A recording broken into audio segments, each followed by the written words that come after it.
আজকে আমরা right form ভার্বের অ্যাডজেক্টিভ রুলসটা নিয়ে আলোচনা করব। ক্লিয়ার? আচ্ছা, আমরা এখন যাই। ঠিক আছে, আমি একটা ছোট্ট একটা ট্রিক্স শিখিয়ে দেবো। এই ট্রিক্সটা ফলো করলে আর অ্যাডজেক্টিভের নিয়মটা কখনো ভুলবা না। ওকে? আচ্ছা, অ্যাডজেক্টিভের প্রথম অংশ যদি প্রেজেন্ট ইনডেফিনিট বা প্রেজেন্ট পারফেক্ট হয়, পরের অংশ পাস্ট ইনডেফিনিট হবে। চলো একটা এক্সাম্পল দিয়ে শিখি কেমন।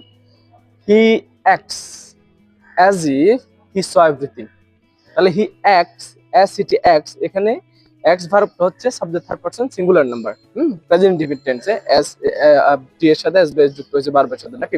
এরপরের অংশটা কি দিলাম? স দিলাম। হি স এভরিথিং। তার মানে এস যেভাবে প্রথম অংশ প্রেজেন্ট ইনডিফিনিট টেন্স দিয়েছি, আমি পরের অংশ দিয়েছি কি পাস্ট ইনডিফিনিট। ওকে, একটা রুলস গেল।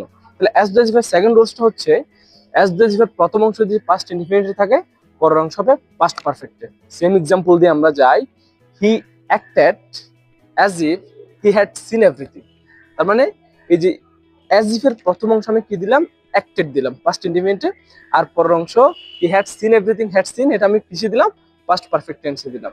ক্লিয়ার? তার মানে কি বুঝলাম? অ্যাজ ইফ এর প্রথম অংশ যদি প্রেজেন্ট ইনডিফিনিট বা প্রেজেন্ট পারফেক্ট হয়, পরের অংশ হবে পাস্ট ইনডিফিনিট।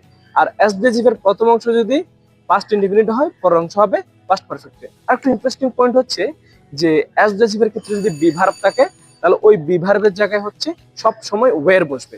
যেমন হি behaves as if he were a made.